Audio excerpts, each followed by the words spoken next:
All right, so I want to welcome you again to It's Not About Race, but Anti-Blackness, and Dr. Patricia Coleman Burns, my hero. Take it away. Thank you so much, Monica. And my co-facilitator is that amazing Dr. Debbie Covington, who will be working with us as well. But you know, I started this presentation. I probably have presented for every one of the Women of Color Task Force career conferences for many, many years.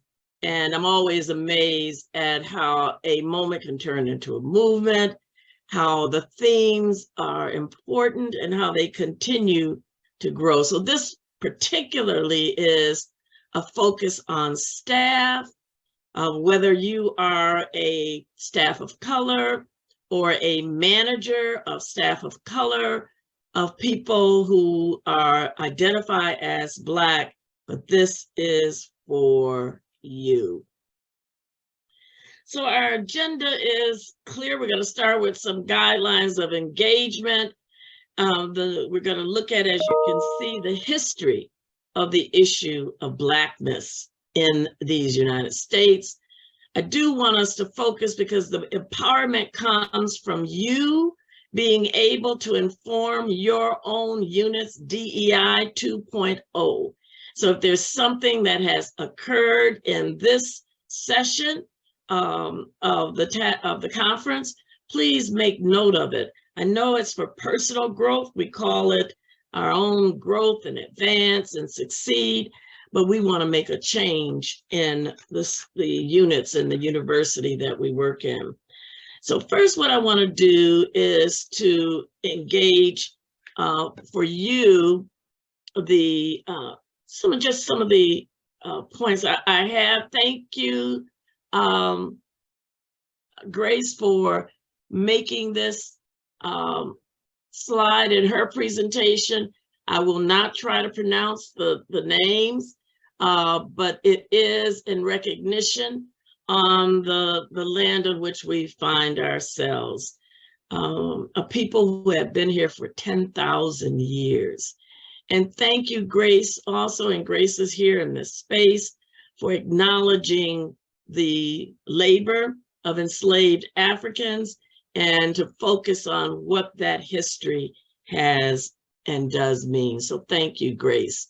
I want to point out, for those who want to know why it's Black and white, we'll hit it several times. But one of the reasons is the United States Constitution talks about whites and Blacks. And we'll see that in a minute.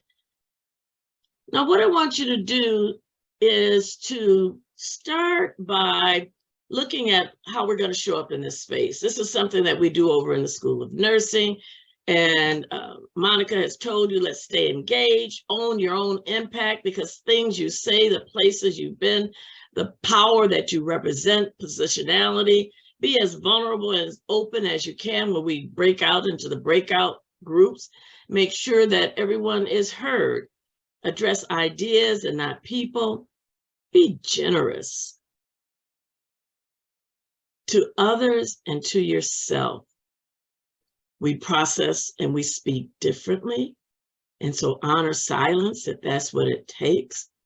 Again, understand your positionality.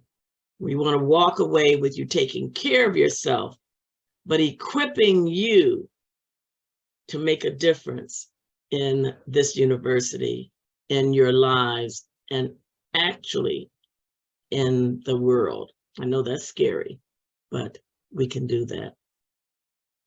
So let's stop right now before we go to our first poll. Well, this is telling me, so we're going to do some poll everywhere. But first, before we go there, in chat, would you put, I asked the question, what from today's sessions so far, whether the first morning sessions, the keynote, what is most resonating with you now? So can you just put that in chat and share with us your thoughts?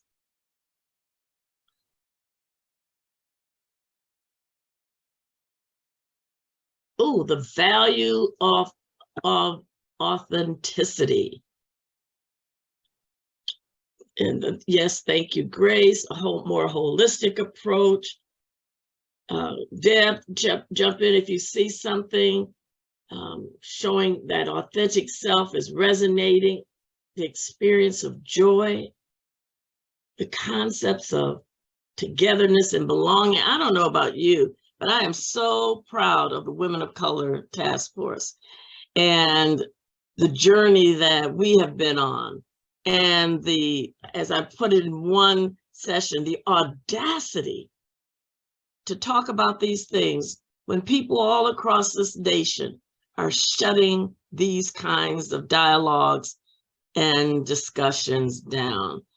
And yes, we're going to look at how white supremacy shows up in the office culture. Just one other thing, Pat, that I'd like to elevate, and it's reclaiming ancestral means of self-care and nurturance. Thank you. I was just going there, Deb, because you know what? When we start talking about, well, PCB, where are we going? Mm-hmm. What are we replacing this culture with that's been here for 200 something more, maybe years? We're beginning to get those kernels. I use the concept of return to the source, return to those ancestral ideas and beliefs. All right. So poll everywhere. You're going to see when I go to the next slide, there is a URL.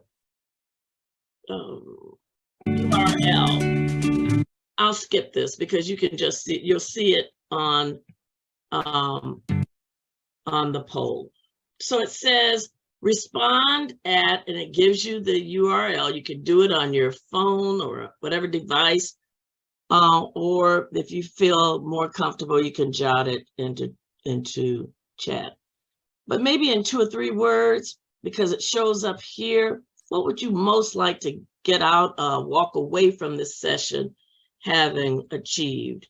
What is it that you want? What do you want to hear? What do you want? Why did you spend this afternoon with us? So if you go to what's there, pollev.com/Patricia Cole 848 and begin to populate. You will see. Dropped it in the chat for those people who want easy access. Thank you. You're welcome.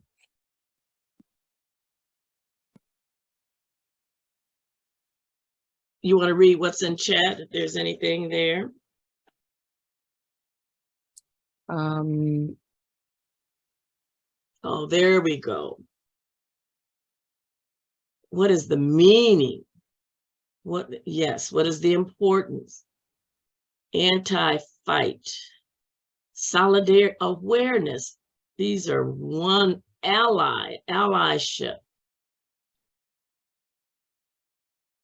Keep them coming. Strength. Anti-Blackness. Yes. Dismantle. Oh, yes, dismantle. Dismantle anti-Blackness. Fight.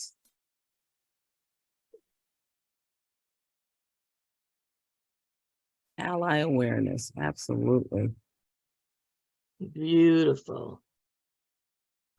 And for those who may not be familiar, most of us are by now, but word clouds, the larger the display is, the more people who have tapped into that thought.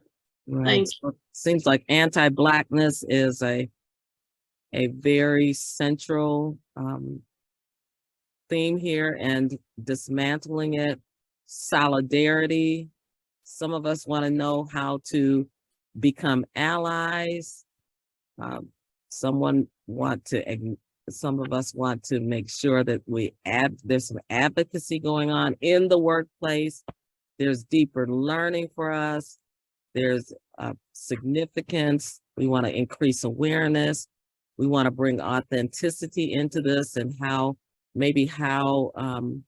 dismantling anti-Blackness can feed authenticity or create space for people to be more than their authentic self. And this idea about strength is important. It's powerful. Mm-hmm. And here's another one. Do you consider yourself a person of color?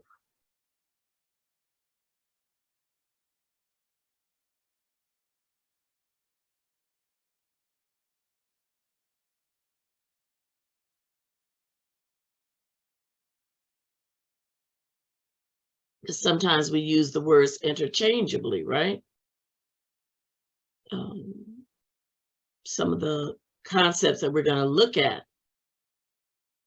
are based on how we show up, our authentic selves, how we show up in these spaces. And there is no wrong answer. I know my students would say, well, what's the right answer? There is no correct answer. It looks And like go ahead. over a quarter of us in the room are non-people of color, and 75% are. Beautiful. So Nikki Haley, and I use her as an example because we often, are afraid to use the terms. And she says, I'm the proud daughter of Indian immigrants. I'm not Black. I'm not white. I was different. And what she's saying there is some of the confusion, perhaps, that we have about how we show up in this space. Who are we? Okay. So let me go back.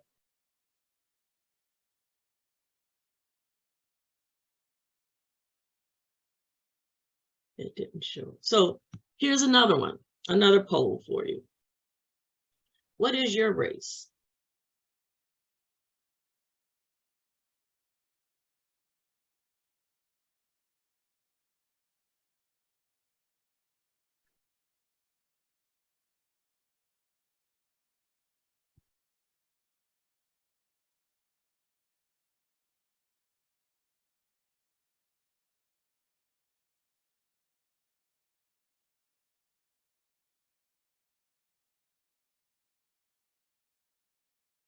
We have Black, Americans, Jewish, mixed race, brown, African American, Latina, Mexican, Chicana, Ashkenazi,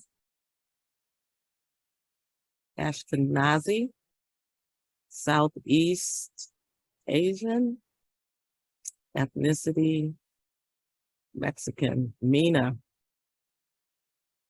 Middle Eastern, North African. If someone wants clarification, I think if we clarified it as how you identify your race. And so isn't that sort of the issue? Mm-hmm. And the need for clarification is what often people run into. You know, I was in Juneteenth celebration last year in the community.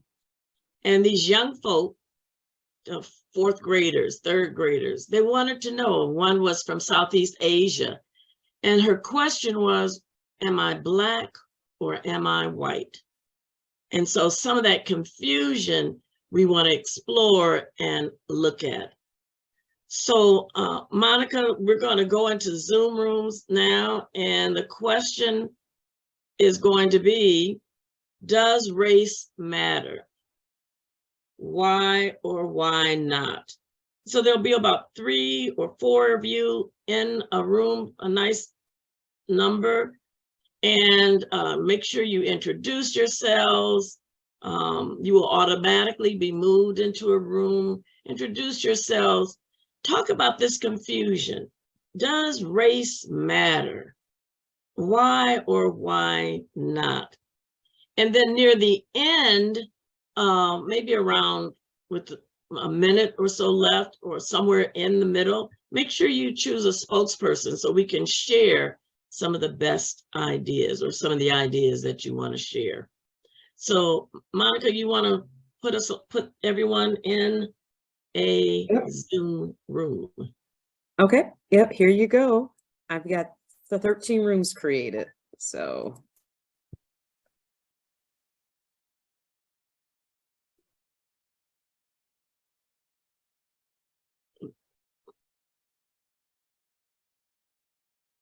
We have a few more that need to close down.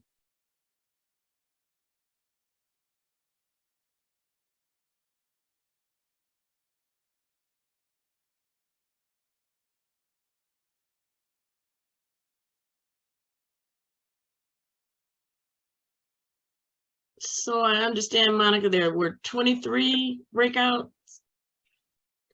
There were 22, I want to say, yes. 22. So can we have a, who would like to share what does I'm race? sorry, it was 12, not 22. My apologies. Sorry. Oh, good. Who would like to share? Does race matter? Why or why not? Oh, okay, Lanisha. Yes, I'll go first before I forget. So we said, yes, it shouldn't, and it does. And our group took it one step further and said, you know, race shouldn't matter, but maybe ethnicity should. Because there are different ethnicities within each race, which is a man-made construct. And so it also, I think, evens the playing field, because a lot of times folks, especially those in power, look at race and make it this hierarchy, whereas with ethnicity, you can even that playing field, because there's ethnicities within, you know, the Europeans, the Asians, the Africans, the, you know, Latinx cultures. And when you put it in that respect, it kind of evens that playing field and helps understand that everybody has a culture from which they come from and an ethnicity that they belong to. Okay. Dominique. Hi, everybody. So in our group, we kind of said some similar things. I think what our final takeaway was that our race or our background or our culture, whatever you want to call it, makes us who we are. And so that does matter. And a lot of times people will say, well, you know, people will try to focus on the common goal of the group versus focusing on each person's differences, when each person's differences is what makes us a collective group, and that is those are the things we can use to reach that common goal instead of trying to ignore those or saying I don't see color or, you know, I don't see race. Those things are important. You should see me. You should see that I am a Black woman, because that is who I am. So you saying that you don't see color or you don't see race is saying that you don't see me, and to me that is important, so it should matter. All right. Sam. Yeah, our group says that race does matter to us personally, that it's a big part of all of our stories, and that for some of us, we sort of share that out just to kind of even head off some questions or assumptions that people would make, that it matters for the people that we're creating spaces for our students and for our peers, to help be inclusive for them and to recognize their race and their backgrounds and experiences. And it also matters because we're moving through all these spaces and structures that are created both explicitly and implicitly by these racial concepts, that in order to really understand those and be, you know, movers and shakers and things like that, we have to at least some degree recognize that race matters, and it matters in that way too, on, you know, a sort of societal level. And so it has to matter to us to some degree as well. All right. One more, Courtney. Yeah, thank you. Good afternoon. My group had the same consensus that race, of course, does matter, and really kind of focusing on the fact that it was just an integral part and dynamic of how our country has come to be where it is currently. Still so very much prevalent just in terms of how we interact in dynamic today, how we access healthcare, education, how justice is defined, and the fact that we have spaces such like this to make sure that we're prioritizing and upholding the educational and professional advancement of women of color in this organization, that it just is very, very much so relevant and applicable to us. And so just wanting to kind of be thoughtful and intentional, and also just being mindful about the messaging sometimes around unconsciousness around these kinds of topics, that we're kind of calling it more so out and saying it is very conscious. Sometimes that language might be more so about comfort than reality.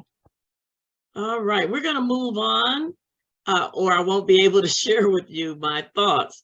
So here's what I suggest. In chat, put down ideas that you want to share, and we will circle back. Believe me, we'll get back, and we can hear some more thoughts. So race does matter. You know, what I thought was interesting, someone was saying, does being white matter? Does it show up in a way in which matters, or what is it that matters? I'm sure some of you've seen this, but I want to tell you that race must matter in the sense that so many people identify different groups in these ways. So this state representative, I don't want to do that, suggested, and I wanted you to hear his voice, that the hanging tree would be a form of punishment. Here he goes. Let's listen to him. Tennessee. Back. Could I put an amendment on that? It would include hanging by a tree also. Tennessee lawmaker Paul Sherrill from Sparta, Tennessee, or Cheryl, I don't know him, but he's apologizing this morning for suggesting that hanging by a tree would be a way to execute death row inmates.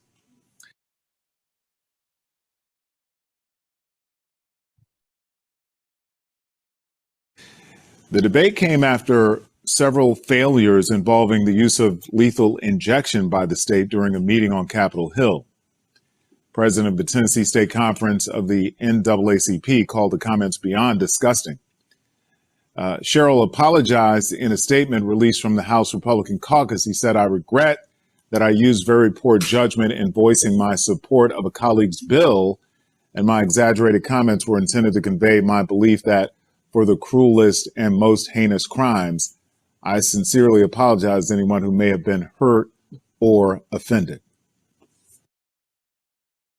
So here we go. Race has shaped so much of the experience that many people have.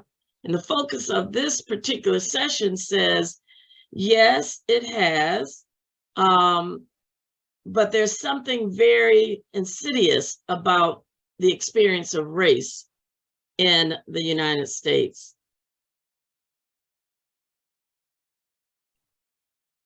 So I'm sure you've seen this one.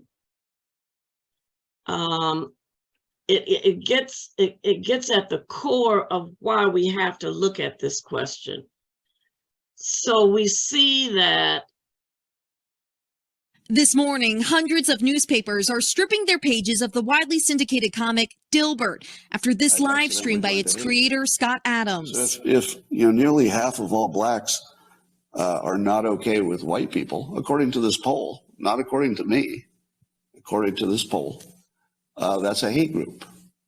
That's a hate group. Adams referencing a recent poll during his YouTube show Wednesday and taking aim at Black Americans who disagreed with the statement, "It's okay to be white," a hate slogan used by white supremacists, according to the Anti-Defamation League. The best advice I would give to white people is to get the hell away from black people. His rant igniting furor on social media. The once popular comic now dropped by a growing number of publications, including the New York Times and the Washington Post, denouncing his comments as racist and promoting segregation. My reputation for the rest of my life is destroyed. After a barrage of tweets and multiple live streams since the incident, Adams doubling down on his comments again on Sunday. Including the cancellations. This was all predictable, and I knew it when I said it, and I was okay with it. The 65-year-old says the media took his words out of context, and he was only advising people to avoid hate. Now catching the attention of billionaire Elon Musk, who tweeted, "The media is racist." Are we sticking with our ban on useless greetings? Yes. Despite his highly successful comic that briefly reached TV screens, Adams has been no stranger to controversy. Months ago, the San Francisco Chronicle reported it stopped carrying Dilbert after his work made fun of reparations for African Americans. Fellow cartoonist Darren Bell says publications should now meet the moment. Newspapers have an opportunity right now to show who they want to talk to in this country, and I hope they think long and hard and pick the right ones. Adams says he'll likely lose most of his income in the wake of his comments. That, guys, I'll note he continues to stand by. All right, Emily Aketa, thank you.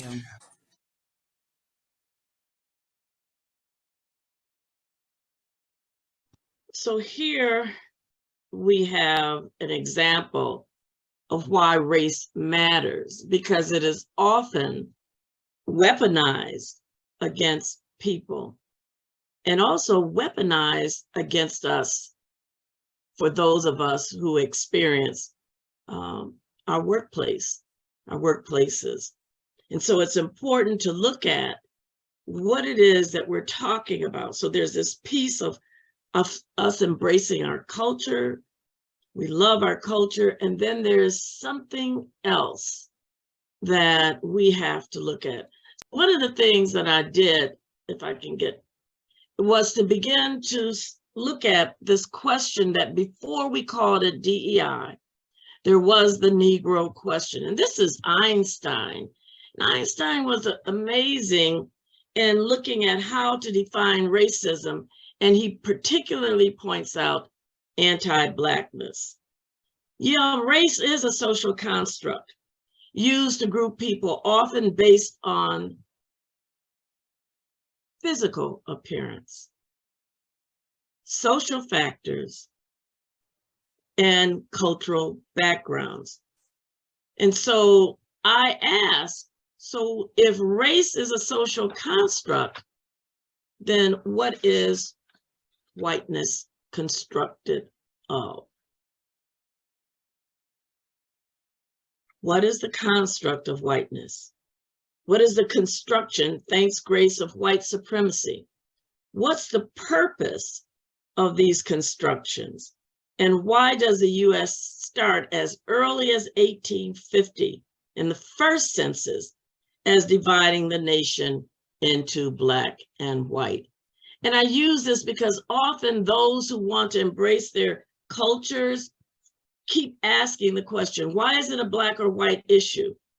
And what Isabella Wilkerson says is not that Blacks make it a Black and white issue, but if you look at this chart, the most consistent category in the US organizing and identifying people are Black and white. And often what we see are over the different periods in our history, times in which people, based on their proximity to whiteness or their desires to benefit from the privileges of whiteness, have so identified.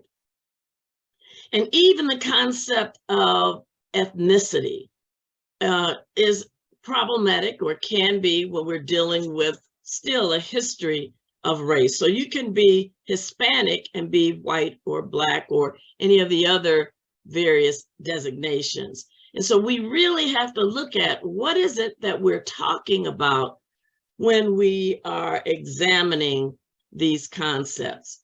And so Vince Bonham of the National Human Genome Research Institute says it is a construction on a hierarchical human grouping system, generating racial classifications to identify, to distinguish, and marginalize some groups across nations, regions, and the world.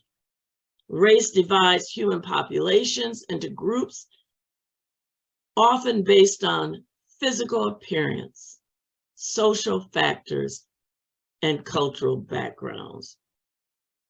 And so Einstein said, and I show this because he wrote this in 46. He says, Americans, the majority's sense of equality and human dignity is mainly limited to men of white skins. So he is defining the appearance of people as the basis of what this phenomenon is. And he says, even among those who are prejudiced of people like himself, as a Jew, am clearly conscious, but they are unimportant in comparisons with the attitude of the whites towards their fellow citizens of darker complexion, particularly towards Negroes. And so he says, when people give a justification for why they make this distinction, and this is what in the workplace we have to be very, very careful of. He said that some people answered him and says it's based on our unfavorable experiences in living side by side with Negroes. They are not our equals in intelligence, sense of responsibility, reliability. I am firmly convinced, Einstein said, that whoever believes this suffers from a fatal misconception. Oh, but Dr. Coleman Burns, that was 1946. Certainly, these attitudes don't exist today. And he goes on to say, for those who say, well, I wasn't there, that wasn't there at that time. He says, your ancestors dragged these Black people from their homes by force. And whoever talked about over this whole session, the connection between racism and economics, greed and avarice, it has been the white man's quest for wealth and an easy life that has led to these ways in which we react and treat the Negroes. So you said, well, no, they're not called Negroes anymore. But somehow the unconscious and implicit biases still influence tradition. What I like about what Einstein has to say is that he talks about the way in which we react to each other, especially in terms of looking at the specific treatment of Blacks in this country, is a tradition. It has nothing to do with the facts and with the reality. A large part of our attitude towards things is conditioned by opinions and emotions, which we unconsciously absorb as children from our environment. In other words, it's tradition, which makes us what we are. So he talks about, and this is where we begin to look at, so where do we go in the future? We have to look at all of our traditions and make a choice about what we keep and what we get rid of, what shapes our lives and what do we have to let go because it doesn't serve the human the better good. He says, I do not believe there's a way in which this deeply entrenched evil can be quite quickly healed, that it takes time. It takes people like those of us who are here, who use our best energies in the service of changing this reality. So racism is a system.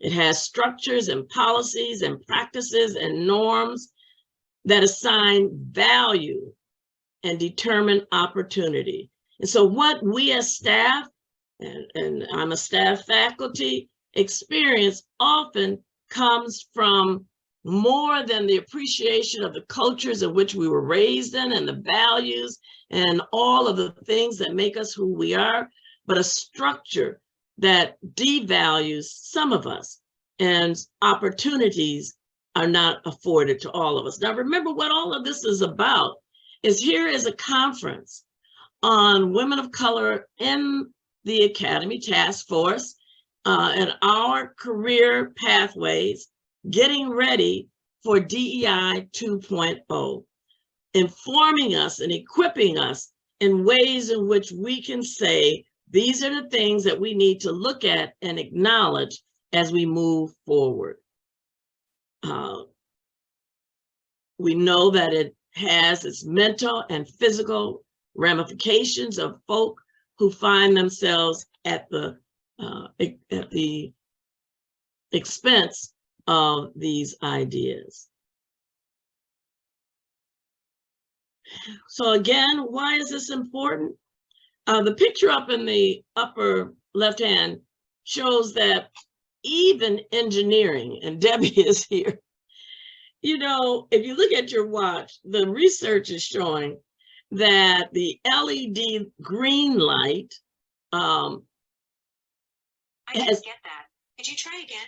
See, that was my watch. It has been normed on light-skinned people and couldn't read accurately electrocardiogram on darker skinned people. So I have an Apple Watch, and about a year, maybe 2 years ago, it sent me a message asking, what is your skin tone? Because the reading I kept getting an error in many of the readings. And so we know during COVID, measuring the oxygen in people's blood as an indicator of how at risk they were, that the meters were normed on light-skinned people, and darker skinned people were often fared worse and were at risk. Why is it important? Because we value some people over others, we miss the contributions and genius of so many people over the years. All right, we're getting ready to ask you some more questions here. You don't have to answer, but I'm gonna, in a minute, turn to another poll everywhere and sort of match the color of your skin. Where do you see yourself in skin tone? So if you are down here at this end, that's number 1. If you're at the far right, the darker skin tones, that's 8. So go here and indicate what your skin tone is. These are anonymous, so this is not any test. This is not a judgment. This is simply saying, even in this space, what is the skin tone of those of you represented here? And for all of those of you that came in late, I put it back in the chat, the poll everywhere.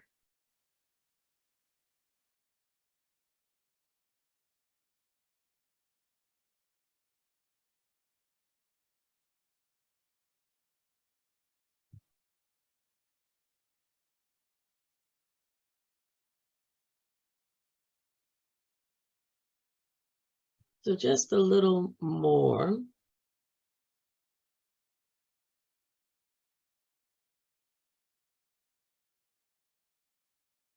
So the premise of all of this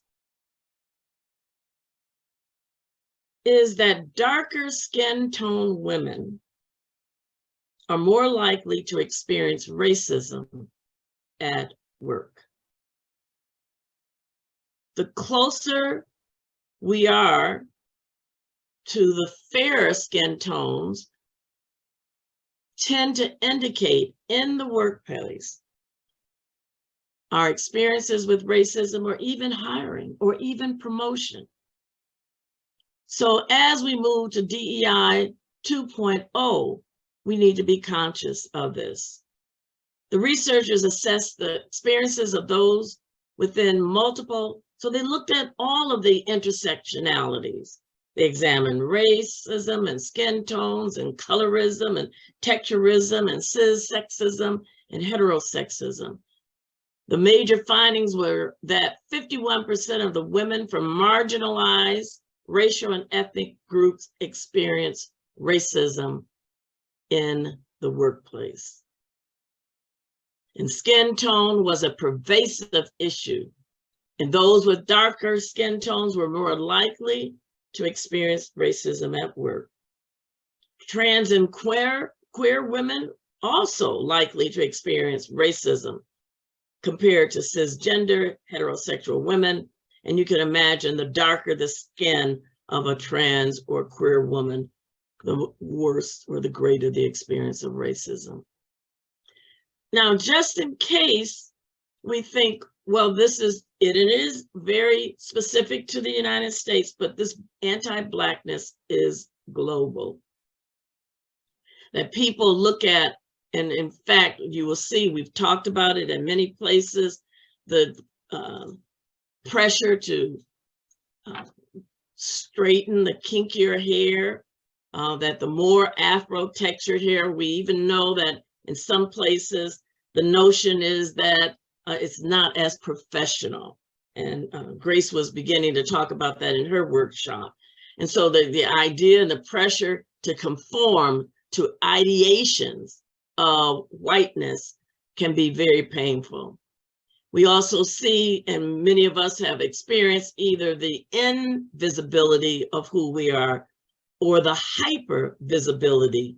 So often when people who are my color show up in a space, it becomes so obvious that you will see a speaker, and if I'm the only person of my color in a room, when they speak about things like underrepresentation or quality of performance, you will notice, well, I notice that I will get direct eye contact because I am hyper visible in those spaces. So we need to ask different questions. So race is not a thing genetically. It is your genetic ancestry. And so we see that genomic scientists are investigating the relationship between self-identified race and genetic ancestry. There's more genetic variation within self-identified racial groups than between them. What does that mean?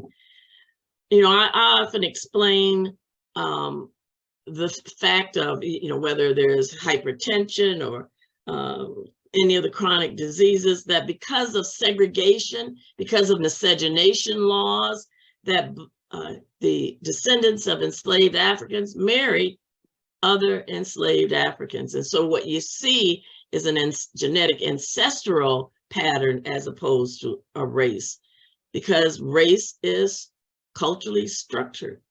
It is based on perception and interpreting reality. All right, let me stop here for a moment. Let me see how we're doing.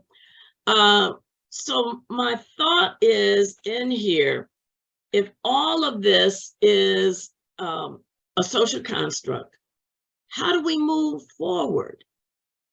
How do we move to create something different? What is it that we should be doing? And so what is the new reality in moving forward? How do we inform our own units, DEIs, in giving guidance to these issues and the unique experiences that many people, not just people of color, but people of color, but particularly Black people and darker skinned Black people experience? One of the things that Dr. Martin Luther King said was that he was concerned that he was encouraging people to enter into a burning house. That we know we are here at the university and we've made decisions because we didn't have to be here. We don't have to stay here. And so the question is, have we been moving into a burning house? And what do we do with that? How do we seek justice and opportunity in a burning house? And so my next question for us as we break into a 10-minute, what do we have, 3:45? So we're gonna have to do 5 minutes. What do you suggest are the things that we should do, 5 minutes in the breakout groups? Should we run away from the university? Should we hide? Should we stay under the radar? Or should we fight, and what does that look like? So can we take at least 5 minutes to go and share our thoughts about what has been said here? Let's begin to, because I'm running out of time, look at some possible solutions, because I have some ideas, but let's take 5 minutes. Okay, all the rooms are open now.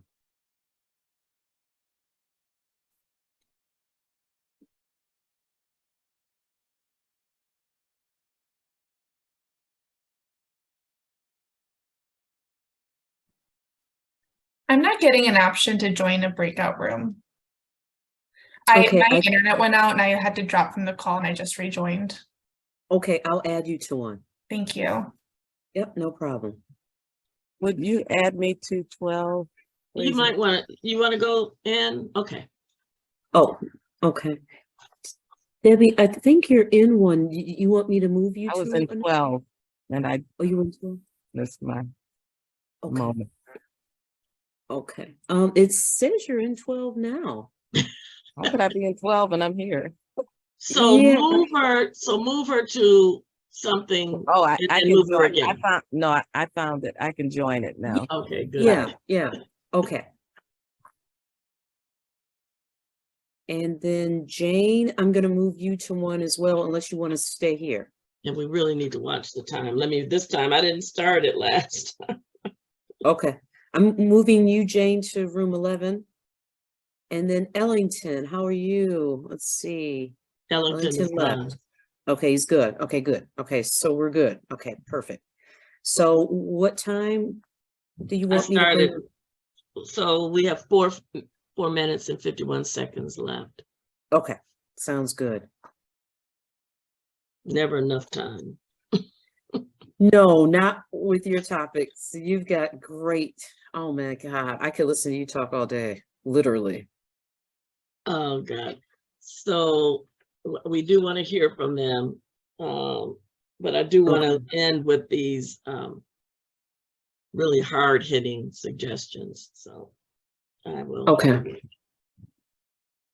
All right. Oh, you know what? We're recording also, so we have to watch our behavior.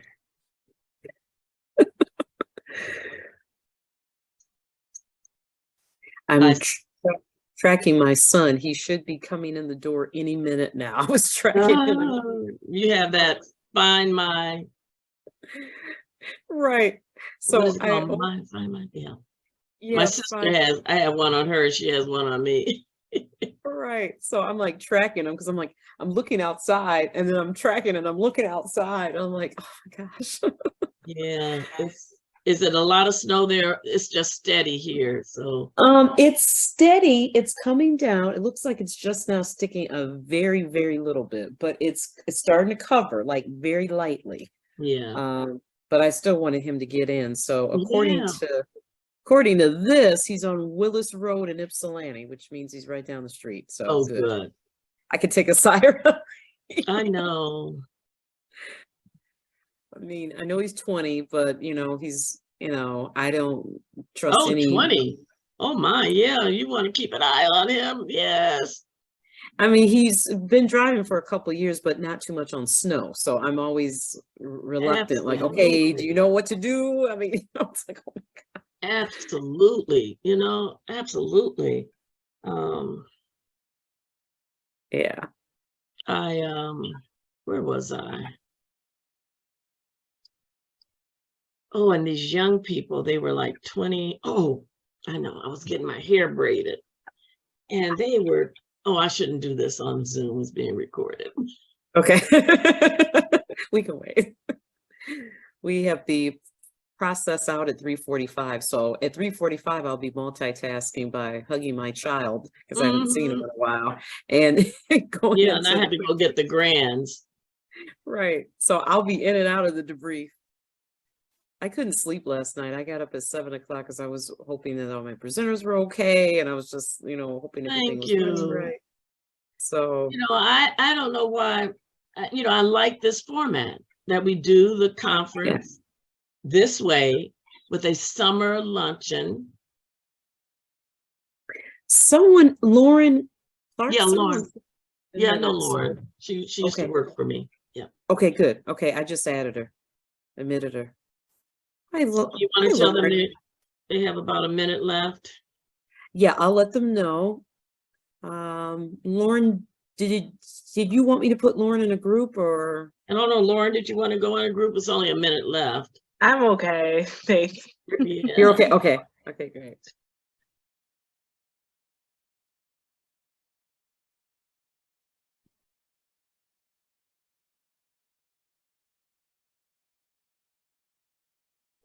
Just sent them a message and I'm gonna close out the rooms in a second. Because is it set at close in 60? Yes, it is. So I'll go ahead and hit it now. Okay. I know they'll hate it. I know it's never enough time. Every time Never enough time. Every time I facilitate, I'm like, oh, I hate to do that. I always hate to do it. And then you have those that don't wait for the full 60 and those that Right. wait till they get kicked out. Yeah, because it says we still had 33 minutes, Yeah. 33 seconds left. So, but they're coming back. I hate to break conversation, especially when it's a good conversation like this. I know. Welcome back, everyone. The others should be joining in about 12 seconds. And what you can do for those that have come back so far, if you can drop in chat because we're running out of time. There we go. Some key ideas that some lessons learned, some thoughts.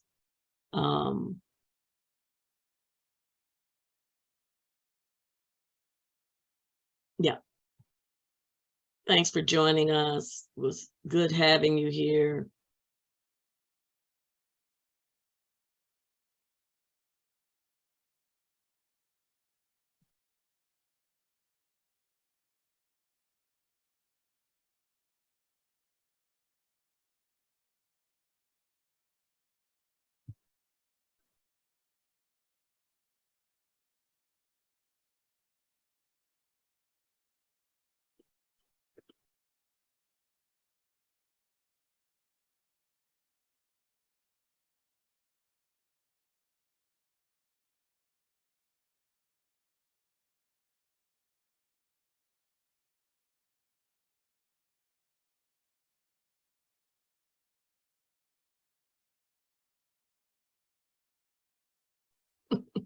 Thank you, Frankie. I look forward to it too. And Frankie is saying, you know, there's some that have been with me for many, many years. And every time we think that we've exhausted a topic, we're able to come back. So are the rooms closed yet, Monica? Yes, they are. Oh, okay, good. So I'm gonna only ask for a group that has not shared before. Can we hear two quick, because we're running out of time. We only have about 10 minutes or so, 10 minutes. Share what you, share your main thoughts. Anyone?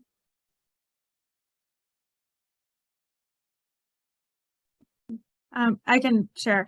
One thing that we talked about was the importance of acting. We use the word, I guess, similar to fight, and also the validity and importance of running or hiding, if you want to phrase it that way, or just taking time for yourself if you need to, that's also essential to sustaining kind of the fight over the long term, and that hopefully other people can kind of step up and keep it going when other people need to take a rest.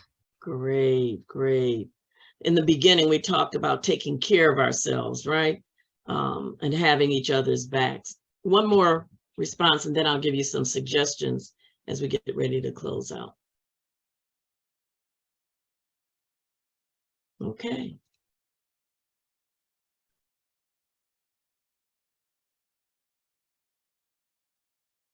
The fight should be strategic. And what was the end of that thought? So Audre Lorde said, we can't use the master's tools to dismantle the master's house. And so many of us have been talking about and asking the question, what difference, if any, does diversity bring to the university? A different way of looking at things. Again, Einstein says, be very careful what it is that we teach our children about the history, about the sensitivity of these concepts, and yet also looking at ways in which, as we move forward, we address the generational injustices that have sprung up both in terms of employment and health and education. Dr. King, Harry Belafonte, responded to this question about us all being firemen or firewomen, that we cannot stand by and let the house burn. So this should be a clarion call for each of us to make sure that we use whatever tools that we know of in order to rebuild, restructure, re-evolve the academy. So where some people, for example, in Florida, are trying to destroy this kind of education, we need to double down and do the hard work to respond to and answer the questions of what we need.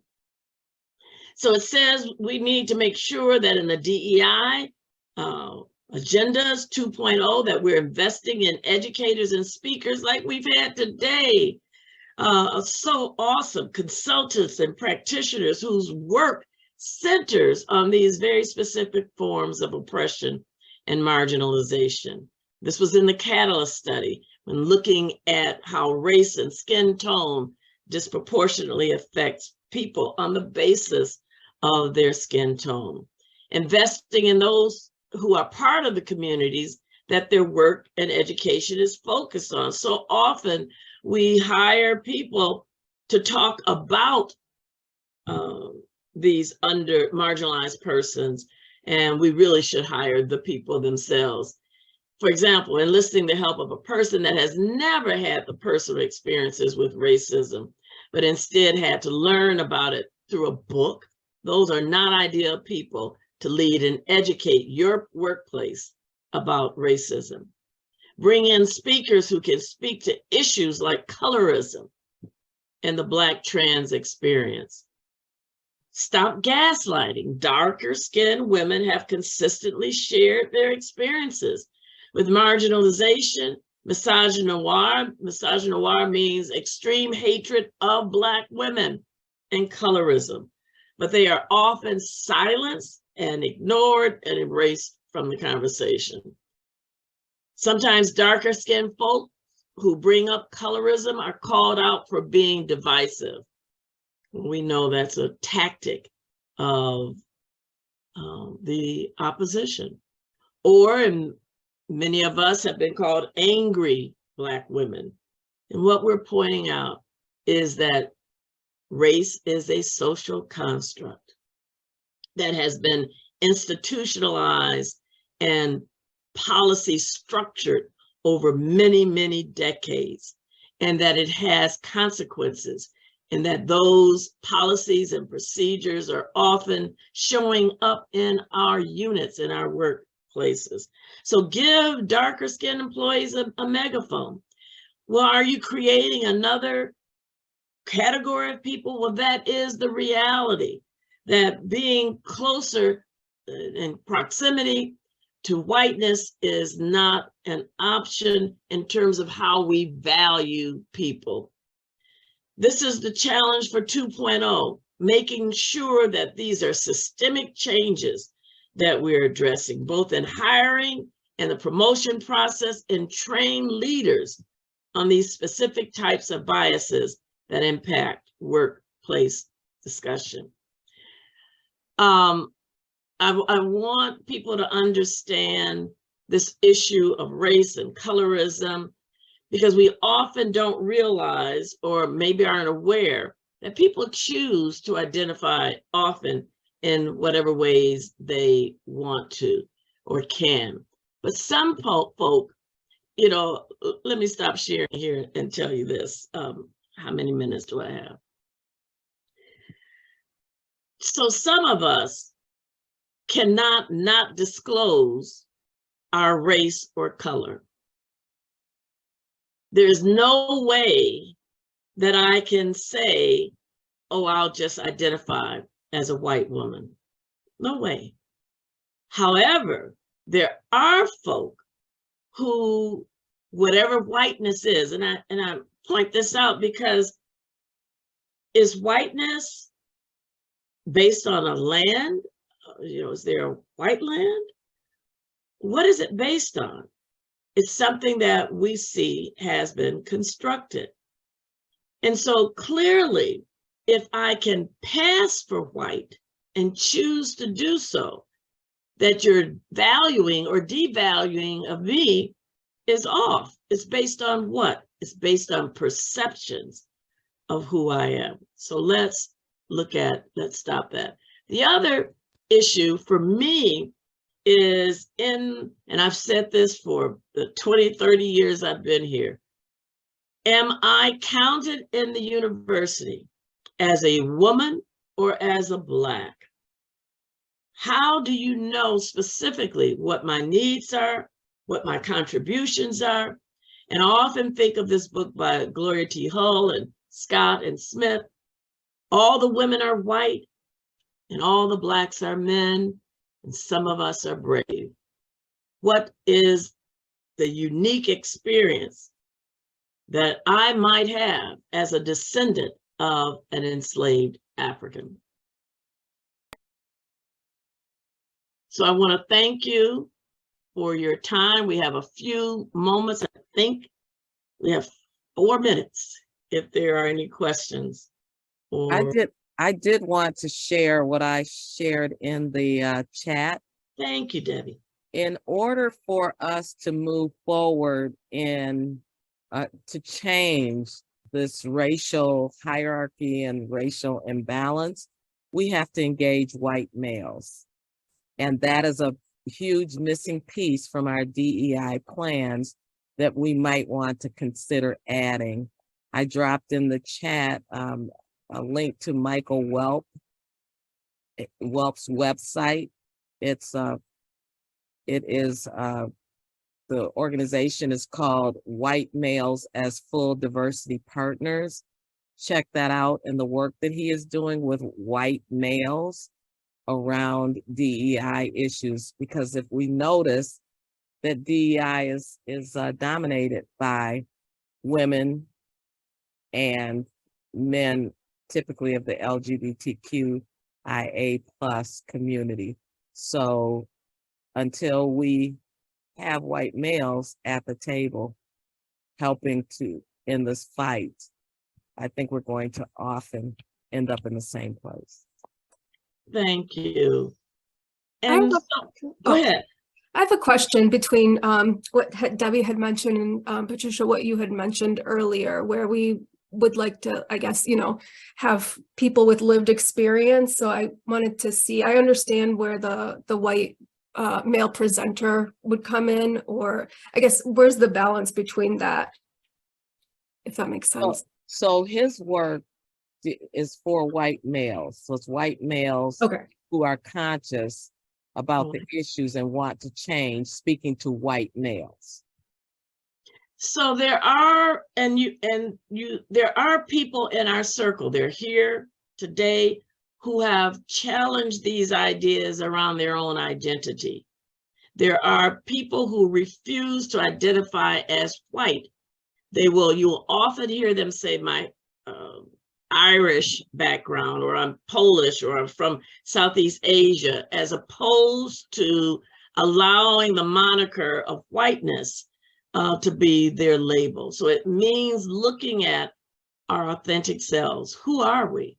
And who can we become? What are we going to be in the future? So that we don't have this system that says the darker you are, the more devalued you are. But how can we look at each other, not on the basis of appearance, but on the basis of our contributions, our needs, our genius. And I love what Ritu said, our authentic selves and who we are as a people. And when we do that, then we can begin to say, what will this world look like? What does this university need to look like? What is it that we can see so we are not making judgments about people based on the color of their skin, but on the richness of who they are? So it's 3:45. It has been an amazing conference. We thank you for participating with us. We do hope that this is food for thought. If we knew the answers, we would not be here. If we had already figured this out, we would not experience so much pain and so much trauma, but so much joy. And the joy is in being around you. Any closing remarks, Monica? Yes, I just have to say thank you, Dr. Pat and Mrs. Debbie Covington. The two of you are my hero, my sheroes. I appreciate the insight that you've brought for closing out the 41st Women of Color Task Force Conference. And if you're not, inspired by now, I don't know what's going to get you inspired. This has been a great day, something I've been looking forward to the entire year. So thank you, Dr. Pat, Debbie Covington. Thank you again. And there will be an eval coming on Monday. Fill it out, and we will see you in the summer when we get together and have our lunch and have our fireside chat with our keynote speaker. Hang in there. See you soon, and be careful in this weather. Take care.